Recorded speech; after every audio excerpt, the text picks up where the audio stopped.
Alhamdulillah wassalatu wassalamu ala Rasulillah Sayyidina wa maulana Muhammad ibn Abdillah wa ala alihi wa sahbihi wa man tabi'ahu wa awwal.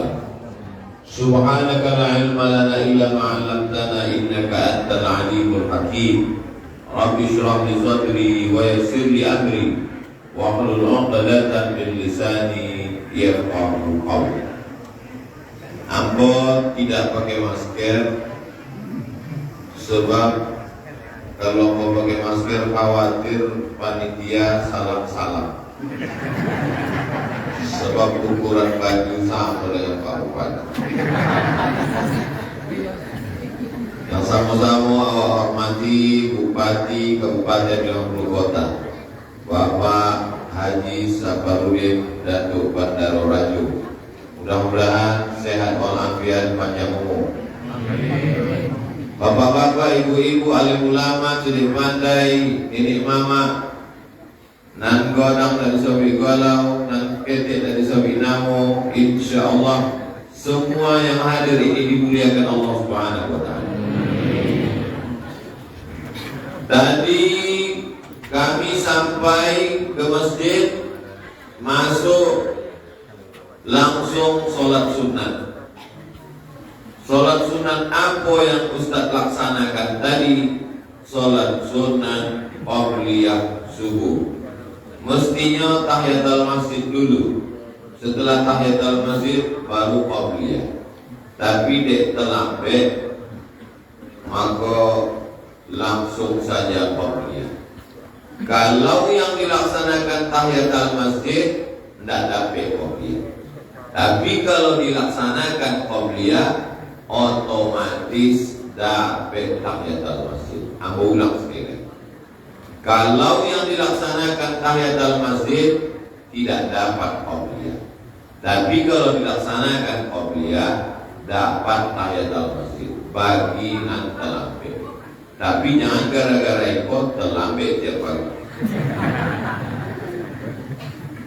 Karena dalam hadis dikatakan idza dakhala ahadukumul masjidah, kalau kamu masuk masjid fala yajlis, jangan duduk hatta yusolli, sampai sholat rakaataini, 2 rakaat tahiyatul masjid, menghormati masjid.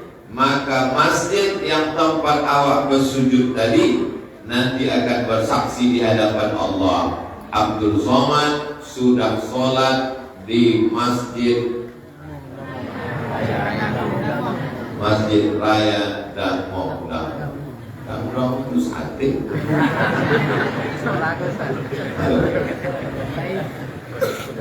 Lalu kemudian setelah itu awak pun sholat subuh.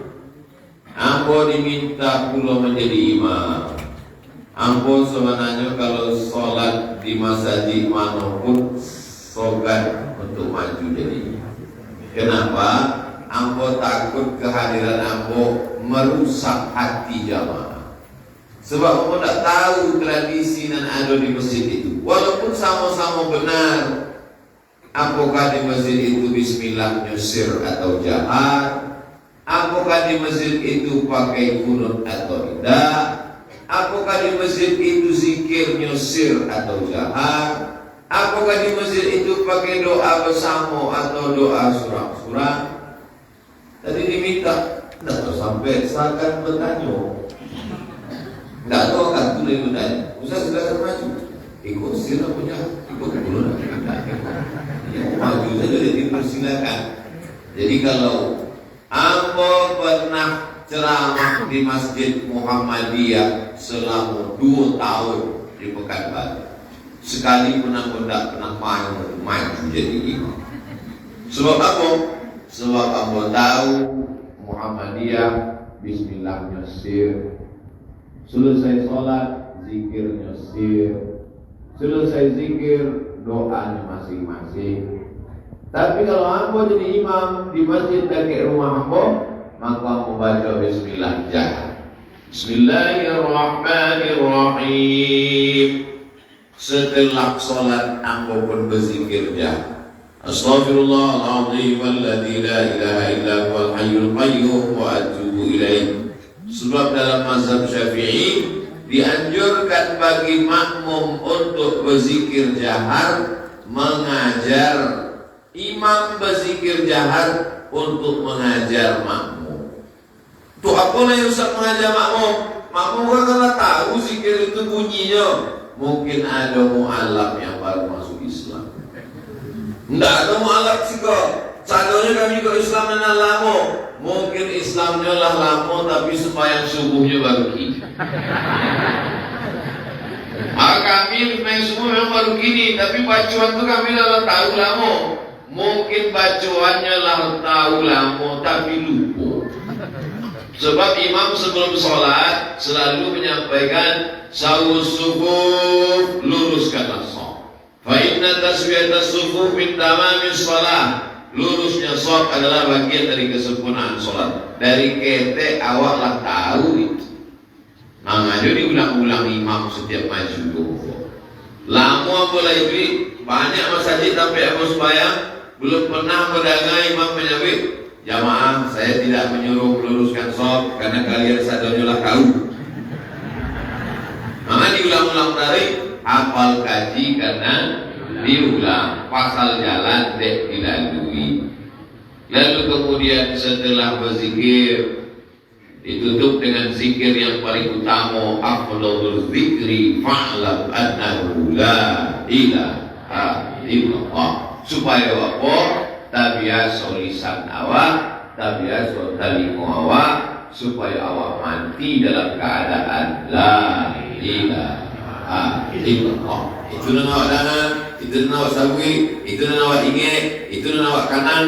Maka itu dan datang waktu awak mati, malaikat maut mencabut roh lisan mulut dalam keadaan la ilaha illallah. Sesudah itu apapun berdoa, doanya tidak panjang-panjang. 10 nan ambo mintakan. Allahumma inna nas'aluka salamatan fid din wa afiyatan fil jasad wa ziyadatan fil ilmi wa barakatan fil rizqi wa taubatan qabla al-maut wa rahmatan 'inda al-maut wa maghfiratan ba'da al-maut. Allahumma awin 'alaina fi sakaratil maut wa najata minan nar wal 'afwa 'inda al-hisab. 10. Sesudah itu minta untuk kedua orang tua. Rabbana fir lana dzunubana wa liwalidayna warhamhuma kama rabbayana shaghira. Sesudah itu minta untuk anak. Rabbana hab lana minas shalihin. Tentu sesudah anak dan orang tua ada dan bertanya, bini kok dah masuk, tetangga kok dah didoakan, kawan kok dah didoakan, jamaah mana dah disabui, Pak Bupati kok dah disabui. Maka dipakai doa dan menutup sadonya. Rabbana atina fid dunya hasanah wa fil akhirati hasanah wa qina adzabannar. Supaya doa itu kabul, diterima Allah Subhanahu wa taala, bertawassul dengan membaca Al-Fatihah. Sesudah membaca Al-Fatihah, barulah doa tadi ditutupi. Amin amin ya rabbal alamin. Lalu kemudian habislah berdoa. Jadi apa yang aku sampaikan tadi sebenarnya itu pun bagian dari ceramah. Jadi kalau ada orang yang terpikiri akalnya, malah aku mana berzikir mendengar ceramah, itu pun bagian juga dari ceramah. Sebab kalau anak-anak awak pulang ditanya di amaknya, siapa imam tadi? Ustaz Somad. Apa yang dibacanya sesudah sholat? Entah, tidak ada udah. Jadi yang bos sebenarnya sedang mengajar melalui imam. Imam pun sebenarnya walaupun imam itu tidak ceramah, imam itu sebenarnya sedang mengajar melalui ucapannya, melalui bunyi suara ayatnya, melalui zikir dan doa yang dia baca. Bagian dari pelajaran. Untuk apa kita sholat? Sholat bekal awak mati. Untuk apa kita sholat? Dengan sholat kita dikenal masyarakat supaya tahunya menyembayangkan jenazah awak. Banyak alasan. Tapi dalam Quran dikatakan tujuan sholat, inna sholata tanha anil fahsya wal munkar. Untuk apa puasa? Di ujung ayat la'allakum tattaqun. Untuk aku haji, wala rafasa, jangan lakukan rafas, wala fusuqa, jangan lakukan fusuk, wala jidal, jangan lakukan jidal. Rafas, kejahatan seksual. Fusuk, kejahatan non seksual. Jidal, kejahatan lidah. Jadi kalau ada orang pai haji bolak-balik ke Makkah sampai 2 kali setahun, itu DPT-nya banyak. Tapi tujuan daripada ibadah nan pertama adalah fala rafata, jangan jahat secara seksual. Kejahatan dalam Islam dibagi 2. Kejahatan yang tidak seksual, inna sholata tanha 'anil fahsya wal munkar. Fahsya seksual, munkar non seksual. Ada orang menyumbangnya banyak, bangun masjid banyak, sedekahnya banyak, tapi gatalnya itu namanya penyakit fahsya. Maka dalam Islam, untuk menghilangkan penyakit fahsya itu, orang disuruh menikah. Ya masyarakat syabab, wahai anak-anak muda, yang disuruh nikah itu anak muda, walaupun kurang tua bahasa dewa.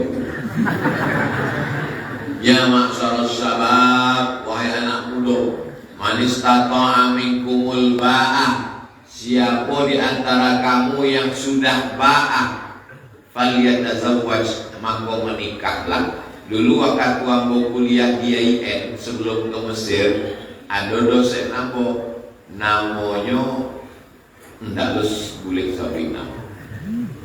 Man istata'a minkumul ba'ah, siapa di antara kamu yang sudah ba'ah? Tahu kalian apa arti ba'ah? Ba'ah itu artinya mampu, Pak. Bukan. Siapa yang sudah minta ba'ah lain, ba'ah beli bareng, ba'ah membeli rumah, ba'ah mencari binti. Pandai dulu ya kau ya. Falyatazawwaj, maka menikahlah. Fa innahu aghaddu lil basar, karena dengan menikah itu menundukkan mata, wa ahsanu lil farj, menjaga kemaluan. Buya, tujuan nikah tadi apa? Menundukkan mata. Laki yang bola nikah matanya tidak ada tunduk, berarti gagal. Ustaz Somad itu ceramahnya saja dan pandai. Ia menyambut kalau lah menikah mata menunduk, dari tadi matanya mencari jamaah. Tapi kami kan bisa cari mata bola tua, tak sampai ke belakang. Bapak Ibu yang dimuliakan Allah Subhanahu wa Ta'ala, maka dalam Islam, yang pertama kejahatan bukan korupsi, bukan riba, bukan mencuri, dan kejahatan yang pertama disabui dalam sholat fahsya, dalam haji rafasa. Kenapa? Karena memang kecenderungan seksual orang lebih banyak kepada kejahatan seks daripada kejahatan yang lain. Nanti katakan Quran kok betul apa salah? Terserah. Siapa namanya salah? Siap-siap penistaan agama. Allah menyebut itu sesuai dengan fitrah manusia. Maka laki-laki diciptakan pasangannya perempuan, yang perempuan diciptakan pasangan laki-laki. Kini ada puluh penyakit lamo nan kumat kembali. Nama penyakitnya LGBT. Mudah-mudahan anak-anak awak diselamatkan Allah dari penyakit. Luar biasa. Awak kalau selalu mencari makanan sampai akhirnya indah basalero mencari mau makan. Ambo makan di rumah makan Minang. Ambo cari kurang nangkarajo di situ makan ikan asin. Ambo tanya, apakah di sekolah lama makanan satu orang dengan ada gulai, ada iku, ada iku. Kami kula tiap hari mencari itu tidak basalero lagi ya. Baru mau paham. Patuhilah banyak artis-artis itu tidak basalero mencari perempuan. rupanya dia setiap hari dicari hilang selalu. Maka dalam Islam perempuan itu ditutui supaya apa? Supaya menghilangkan nafsu yang membuat orang tak biasa. Perancang busana, tukang make up, itu dek setiap hari mencari padusi sampai hilang saleronya ke padusi. Itulah maka anak laki-laki dengan anak perempuan dipisahkan kelasnya. Supaya apa? Supaya dia mencari perempuan itu sekali-sekali. Makanya kami waktu kuliah di Al-Azhar Mesir, jarak kelas laki-laki sama padusi 10 km. Jauh. Tidak ada macam Ambo sampai tahun di Mesir itu tidak ada pacaran sama sekali. Dek persaingan ketat. Enggak capek dia.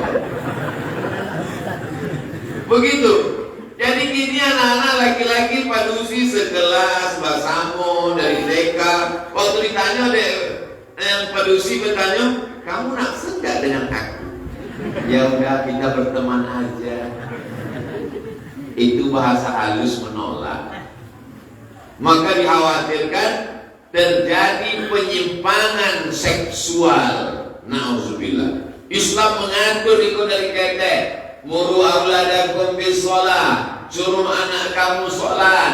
Wahum sab'a sinin, waktu umurnya 7 tahun. Wadribuhum fil ashrah, pukul waktu umurnya 10 tahun. Wa farriquhum fil madaji, pisahkan tampek laloknya.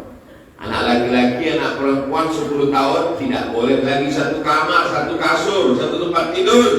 Dengan orang tua berpisah. Kenapa?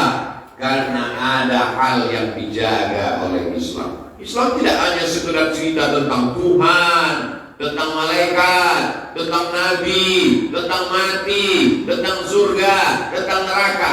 Pelecehan seksual pun diatur dalam Islam. Ampunan gue kalian. Waktu sholat maghrib jam 8 balik 30. Berarti tausiah ambo sampai jam 6.30. Mudah cara awak untuk selesai kajian subuh. Jam para selesai kajian subuh. Cari saja waktu maghrib jam barat. Maghrib jam 6.30. Maka jam 6.30 awak selesai. Nanti awak namanya sholat sunat isya. Itu kan? Sholat sunat isya. Man sholat subuh fi jama'atin, siapa yang sholat subuh berjamaah. Tsumma qa'ada yadhkurullah, duduk. Jangan keluar masanya, berzikir. Hatta tatlu asyam, sampai terbit matahari. Tsumma yusalli rak'ataini, sholat sunat 2 rakaat.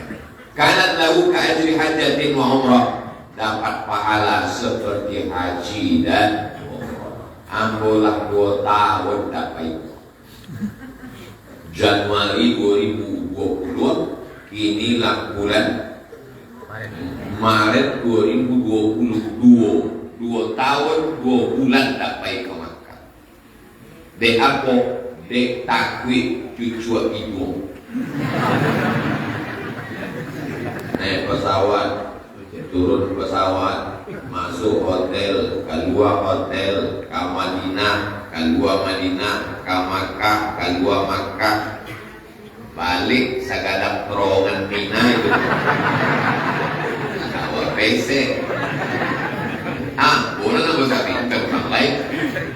Tapi ada cara supaya awak dapat pahala haji dan umrah. Salat subuh berjamaah, duduk berzikir mengingat Allah sampai terbit matahari, salat sunat 2 rakaat. Iko masjid bukan sembarangan. Iko masjid tua. Betul? Pak Bupati tanya gitu. Masjid tua sih kok. Masjid Nalam, alim ulama barokah. Nan datang ke siko ustad-ustad hebat sadar. Ustad Ali Hidayat, kok sia. Buya dan Kusul Karnain, kok sia. Ustaz Somad diundang tahun 2009 balik, kini baru tiba. Belum panitia menyindir Pak Elok sampai bukan. Bapak Ibu yang dimuliakan Allah, jadi kalau Bapak Ibu dakek dari siko istiqomah di siko, bawa anak cucu menantu keturunan, kawan sahabat, mudah-mudahan sampai hari kiamat istiqomah awal insyaallah. Masa di tidak ada kurangnya seketek bagus, panuh bawa naik kata, panuh hati turun balik kok, parkir no lapang, jalan masya Allah.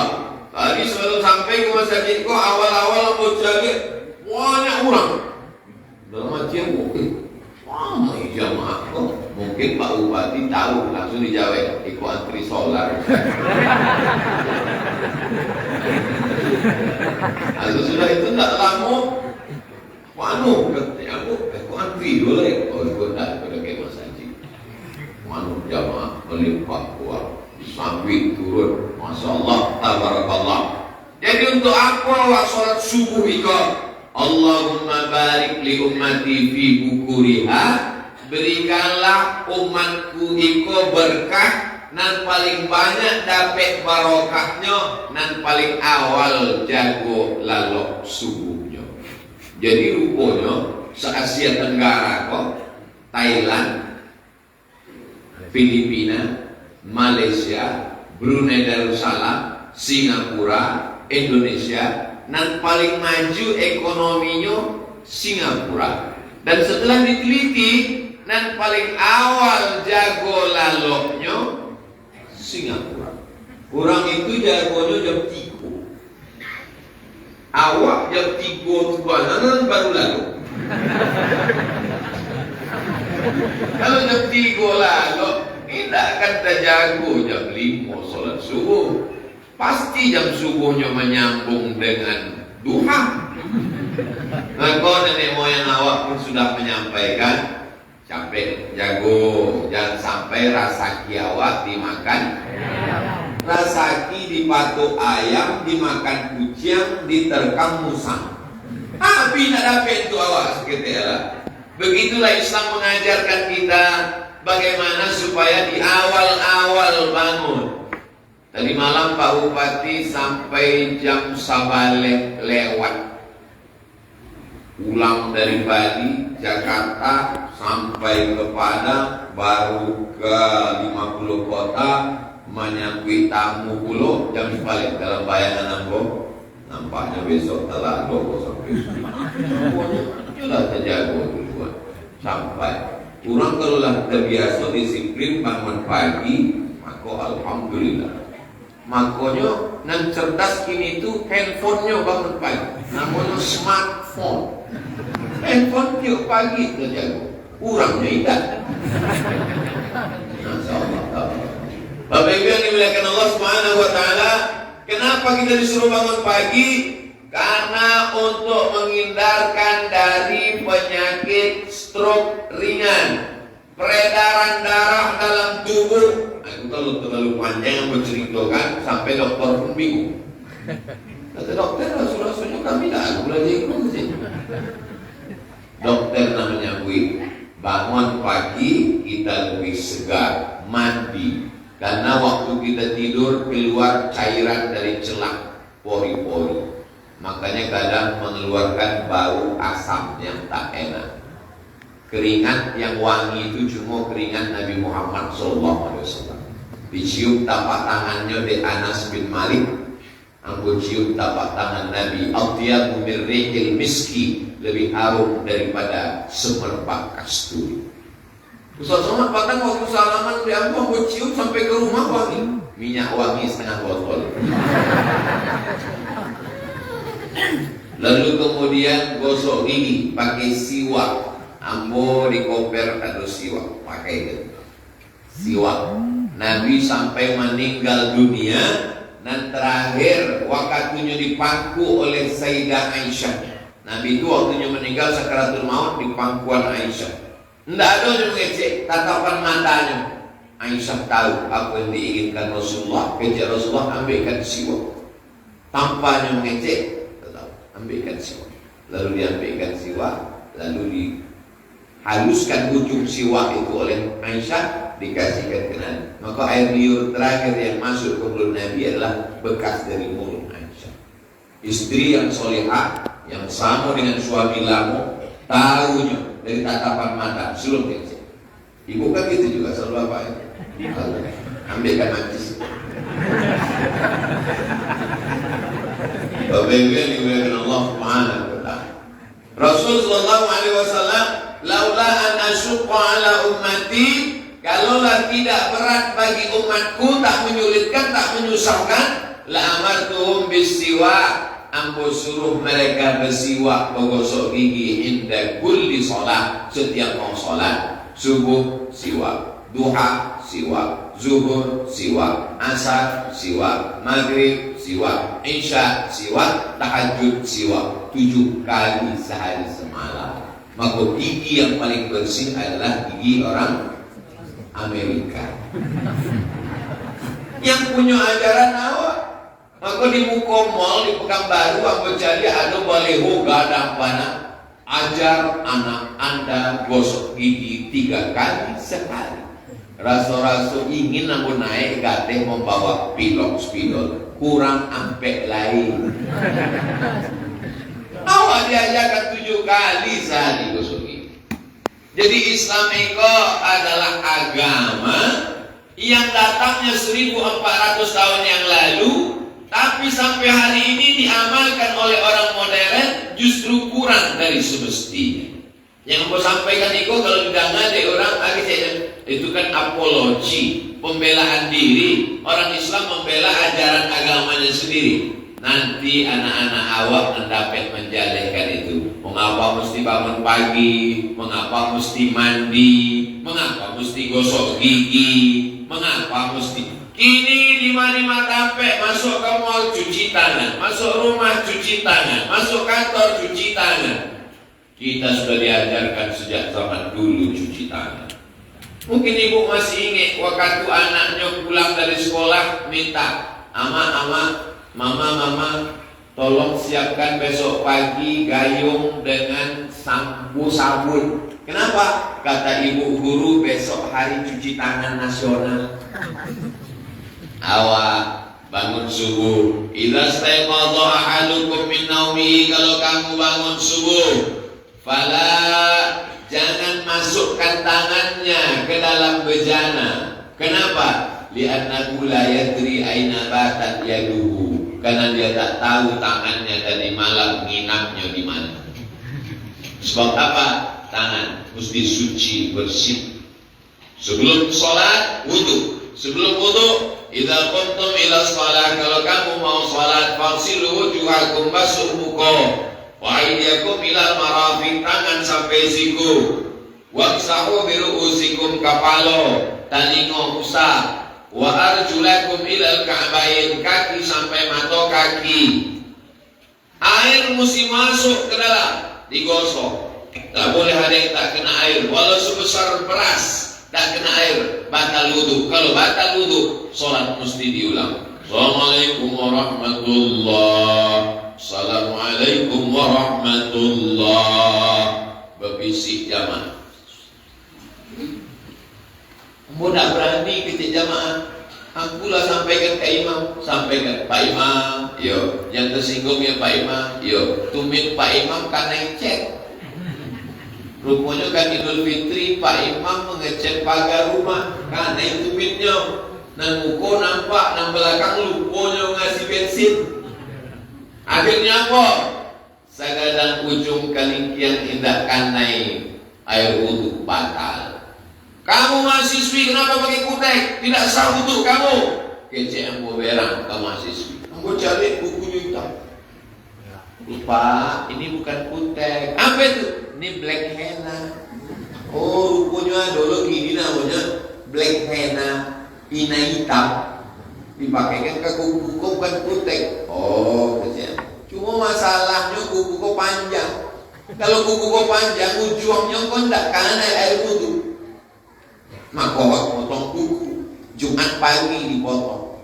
Mau batang, Jumat di luar, Kamis mau potong. Pendek. Awak dulu di sekolah diperiksa, maka tuan ku kete, ujung ku dipagang deh guru. Potong. Kini guru memeriksa kuku murid, sodonya online. Murid berjilbab, pakai baju rapi, tapi bercelana pendek. Sebab aku nampak kukunya pas foto saja. Pendidikan online hanya membuat anak-anak cerdas secara intelektual, tapi spiritual. Kalau mau melihat buktinya adalah sejak COVID Maret lockdown 2019, 2020, 2021, 22, 2 tahun ini mahasiswa satu-satunya yang bisa pendidikan secara all full hanya pendidikan pesantren. Berbahagialah Bapak Ibu yang sudah memasukkan anaknya ke pesantren. Kenapa? Di pesantren anak dididik dari mulai buka mata sampai tutui. Dari mulai membangunkan, bangun subuh. Jam 4 lah jago sholat tahajud. Jam 5 sholat subuh. Habis sholat subuh baca Quran. Jam 6 persiapan. Jam 7 mandi sarapan. Jam 8 masuk kelas sampai zuhur. Habis itu mengulang hafalan Quran. Asar habis itu olahraga. Lalu kemudian maghrib sampai isya baca Quran. Dari isya sampai jam 10 mengulang hafalan Quran full. Ini semua proses diajarkan dalam agama Islam. Kalau hendak membentuk bulu bambu, bentuklah dari rebung. Mau Ustaz Somad tiba-tiba ingat berapa? Sebab malam tadi makan ciput pakai rebung. Pak rasanya susah untuk diungkapkan dengan kata-kata. Kalau mau datang ke 50 kota. Bapak Ibu yang dimuliakan Allah Subhanahu wa taala, kalau rebung membentuknya mudah, bisa dibuat melengkung, bisa dibuat melingkar, dikasih kawatnya kami kuih. Tapi kalau sudah jadi bambu kuning, mau dibentuk dua kemungkinan. Kalau tadinya patah, kepala awak pecah. Membentuk ini, Islam ini membentuk diri awak. Dibiasakan bangun pagi, dibiasakan semua orang tersenyum. Ada orang bangun paginya on time, tahajudnya oke, sholat ke masjidnya mantap. Tapi semua orang mukanya bantuan jeruk purut ditabrak truk. Manusia tidak hanya diatur hablum minallah, tapi juga diatur bagaimana dia bersosialisasi dengan manusia. La tahqiranna minal ma'rufi syai'a. Jangan menyepelekan perbuatan baik walaupun ketek, walaupun kecil. Apa itu perbuatan baik?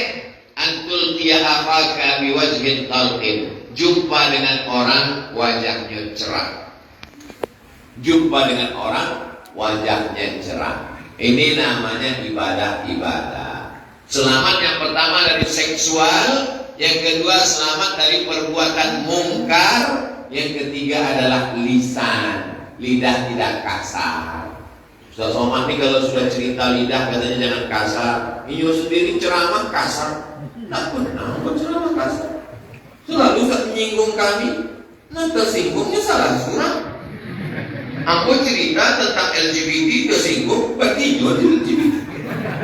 Aku bercerita tentang muka masam, berarti nyonya tak pernah senyum. Syarat mandangan ceramah aku tidak banyak, jangan tersinggung. Sebab para jamaah yang tersinggung pulang mati. Aku tidak pernah menyinggung orang. Jadi fungsi daripada ibadah itu cuma 3. Yang pertama menghilangkan penyakit seksual, yang kedua penyakit non seksual, yang ketiga penyakit lisan, kasar, sumpah serapah, caci maki. Ibadah itu pun juga ada 3. Yang pertama ibadah badan, tagak, rukuk, sujud, tasyahud, gotong royong, itu namanya ibadah badan. Tawaf, sa'i, tahallul, itu ibadah badan. Jihad fisabilillah, badan berdarah, luko, kane tombak, anak panah, itu namanya ibadah badan. Nang kedua ada ibadah namanya ibadah mal. Mal artinya harta. Tiba-tiba sampai ke kota-kota ini berubah menjadi mall. Mal, harta. Makanya ada namanya baitul mal, tidak baitul mal. Apa isi baitul mal? Zakat, wakaf, infak, sedekah, wasiat, hibah, ghanimah. 7 isinya. Isi baitul mal. Membayarkan zakat. Ambul apa zakat bu ya? Membayarkan wakaf. Ambul apa wakaf? Itu tanah masjid itu wakaf ambul. Alhamdulillah. Telah selesai sananya. Tidak ada kurangnya masjid awak. Ada ujian kurang bu ya. Apa tuh? Kubah masih hutang. Kok tahu Ustaz? Itu ada tulisan. 100 juta rupiah. Tanggung jawab siapa tuh? Tanggung jawab awak Basamo. Sebab masjid bukan punya Pemda. Sebab masjid bukan punya orang. Masjid adalah punya Allah. Maka hamba Allah memakmurkan masjid agama Allah Subhanahu wa ta'ala. Cuma di tempat-tempat lain telah bercerita tentang mengganti karpet, mengganti kubah, mengganti lantai, renovasi masjid. Itu biasanya langsung ada kotak ke jalan. Cuma Masjid Raya Dangon-Dangon memang sudah canggih. Dari mulai jamnya canggih, tidak pakai kotak, langsung transfer banking ke nomor rekening berikut ini. Anda ingin mendapatkan atap di padang mahsyar, atap itu menaungi Anda, tidak kepanasan. Ini Ustaz Somad, saya membuat kue kemana lo? Aduh, orang bersedekah kubah dapat atap di akhirat. Habisnya jalan. Kullu mri'in tahta zilli shadaqati. Nanti orang di padang mahsyar akan bernaung di bawah sedekahnya.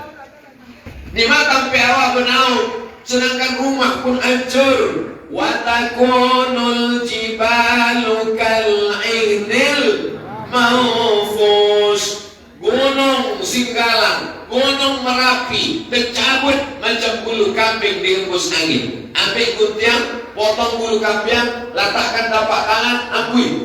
Begitulah gunung-gunung macam bulu kambing dihembus angin. Kalau Gunung Singgalang, Gunung Merapi tercabut, apalagi lah kita hancur berkeping.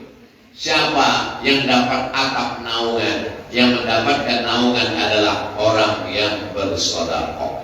Maka nanti Bapak Ibu akan tengok ada orang di akhirat itu sampai bernaungnya kokoh kuat. Siapa itu? Itulah orang yang berwakaf kubah masjid 100 juta. Nyata. Siapa di padang mahsyar hebat banget. Itulah orang yang berwakaf kubah masjid dan Dangon 100 juta. Tapi ada puluh orang bego di padang mahsyar itu naungannya tidak kubah, tapi karton.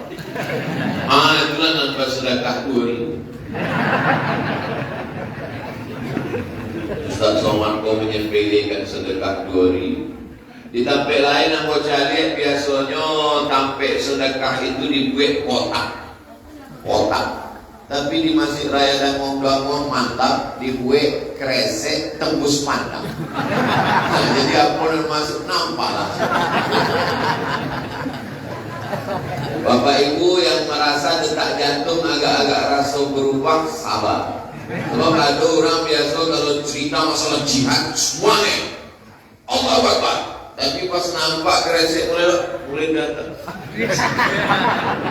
Itu berarti awak karena penyakit namanya bakhil, bin menit, bin pikir, bin pelit, bin samping.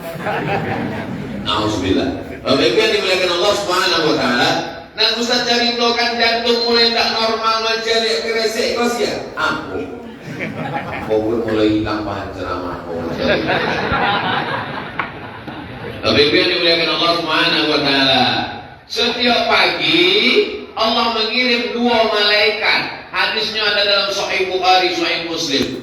Ma min muslimin yusbihu. Kalau ada orang Islam yang masih hidup di waktu pagi, kalau lama meninggalnya malam tadi tidak lain, tapi nanti hidup pagi kok dikirim Allah malaikat. Apa kecil malaikat itu berdoa? Allahumma ati munfiqan khalafa. Orang nan bersedekah iko agilah inyo ganti. Tapi orang nan tidak bersedekah, Allah adil dikirimnya juga malaikat cile. Akhirnya malaikat surang itu, Allahumma ati mumsikan talafa. Orang nan tak mau bersedekah, binasakanlah inyo ya Allah. Kau nan pura-pura tak nampak nyo ratu keresek lewat hati-hati. Nyo berawal dari hal-hal ketek dulu. Misalnya beko pulang sendal hilang, sesudah itu helm hilang, sudah itu tidak lama lagi hilang, dilarikan pelakor. Angkor tak menakil-nakil dah. Itu aja contoh saja. Ustaz berceramah saja itu tidak lalu mengisi yang tulis.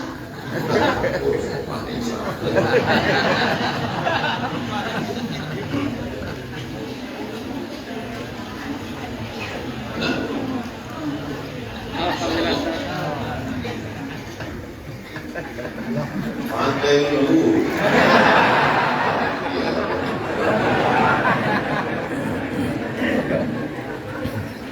Nan bersedekah 2000 jangan tersinggung, sebab dalilnya dalam Quran. Amay ya'mal mithqala dzarratin khairan yarah. Sebesar biji sawi pun akan dibalas Allah. Mendana itu dan Nabi 100.000 kalau tahu 2000.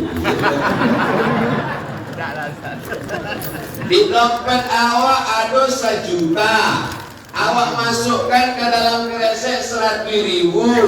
Sesudah itu awak pulang sarapan pagi batuk mati. Nan awak bawa mati, nan 1 juta apa nan 100.000. Nan ulang sekali lagi.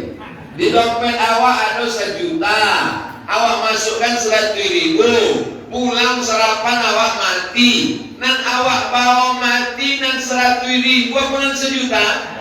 Nan 100.000 tulah nan awak bawa mati. Dan 1 juta di dompet itu akan dibagi kepada ahli waris. Bini awak mendapat 1/4. Kalau ada anak 1/8. Laki mendapat setengah. Kalau piti ibu ada 2 miliar, maka laki mendapat 1 miliar untuk modal babini. Tapi jangan gara-gara ceramah itu lalu ibu pulang sama bapak beko minta mesra lah. Mama, mana kopi papa? Buik sesuatu. Kami itu makasih ambo. Awak sadar bahwa apa yang awak agikan untuk agama Allah, itulah bekal awak mati menghadap Allah. Dibalikan ke makanan. Ma'akal tafa'af naita, yang dimakan busuk. 1 hari berapa yang awak makan? Ma'akal tafa'af naita, yang kau makan busuk. Wa malabis tafa'af laita, yang dipakai lapuk. Yang dipakai lapuk, yang dimakan busuk. Wa matasodak tafa'af laita, yang dibalikan ke kubah masjid raya dan wong. Itulah yang menjadi bekal menghadap Allah Subhanahu wa ta'ala. Orang-orang nan kayo-kayo nan pintinya banyak di dangwong-dangwong di 50 kota di Payakumbuh, meninggal belum sempat bersedekah. Waktunya mati ditanya oleh Allah Ta'ala, hai orang kayo, hai orang banyak pinti, hai orang nan banyak rumah kontrakan, seandainya aku beri kesempatan untuk hidup, mau apa tak mau? Apa kata orang yang mati? Laula akhartani ila ajalin qarib. Kalau kau beri aku kesempatan untuk hidup walaupun semenit ya Allah, fa asdaqa, aku akan bersedekah. Orang-orang yang mati itu ingin bersedekah, tapi tidak bisa sebab hartanya sudah diambil oleh ahli waris, anak, istri, cucu, menantu, berbagi. Syukur kalau anaknya soleh. Ini pembagian harta warisan bapak saya tidak ambil Pak Ustaz. Untuk apa? Ambil untuk masjid. Tanahnya itu Pak Ustaz, saya wakafkan ke masjid. Alhamdulillah kata pengurus masjid. Begitu dicek ke BPN, rupanya tanah bermasalah. Bapak Ibu yang dimuliakan Allah Subhanahu wa taala, apakah yang kita sedekahkan itu akan hilang? Masalul ladzina yunfiquna amwalahum fi sabilillah.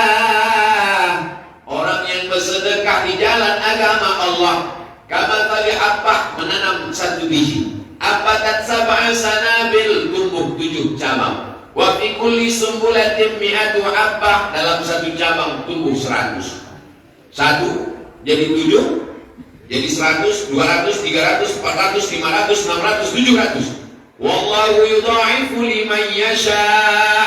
Allah Maha Kuasa untuk melipat gandakannya. Wallahu wasi'un alim. Allah Maha Kuasa untuk membuat banyak dan banyak. Ambo kuliah S1 beasiswa Al-Azhar, kuliah S2 beasiswa Maroko, kuliah S3 tidak dapat beasiswa tapi selesai tak tahu bintinya tak dari mana. Lama aku tamanmu, mana mau bisa kuliah dapat gratis. Pepikir mundur ke belakang, rupanya Datuk Ambo, ayah ama Ambo dulu berpesan, kalau Ambo mati, cucu Ambo nan surang iko mesti sekolah agama. Jangan masukkannya ke sekolahmu, cucu yang lain terserah, tapi nan surang ko Ambo inginnya sekolah agama.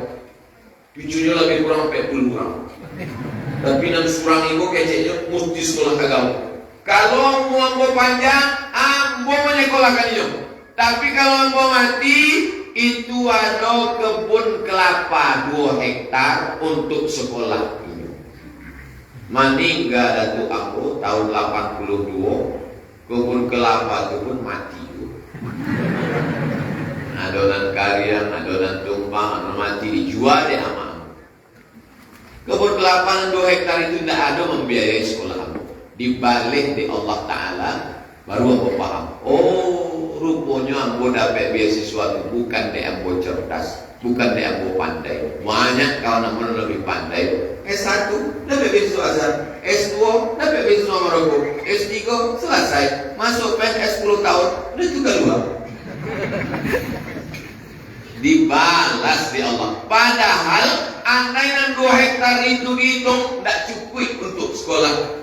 Mana lo sanggup? Andai lo 2 hektar itu buat dijago, dirawat untuk membiayai kuliahmu, nggak sanggup. Waktu upaya haji ke Makkah ditanya deh jamaah haji, dari mana deh? Dari Riau Pak. Sudah lama jadi TKI. Ambo mahasiswa. Di mana kuliah? Di Maroko. Jauh kali. Nggak ada S2 rupanya di Riau. Ada Pak, cuman 1 semesternya 7,5 juta, sidang terbuka 10 juta, dan duit 5 balik, buku duit 25. Binti tidak ada, kawan cari beasiswa. Allah mengganti, tapi diganti Allah indah kepada Datuk Ambo, kepada cucunya. Disitulah Ambo paham, dan disitulah Ambo pun akan melakukan itu pada anak keponakan Ambo. Kamu insya Allah kalau panjang umurmu, Ambo akan kirim. Dan dari mana nanti balasan? Ambo paham, Allah akan memberikan balasan. Begitu juga kita yang sudah bersedekah tadi, mudah-mudahan beko dihitung cukup untuk kuat insya Allah. Maka beko awak di padang mahsyar sama-sama beramai-ramai di bawah cik kuat. Ditanya di orang dari Padang Panjang, dari Bukit Tinggi, di mana Ustaz Somad? Itu di bawah kubah masjid Dakun-Dakun. Semua orang itu ingin ikut, tidak bisa, dia nak ketutup. Limited edition. Sampai jam 6.30.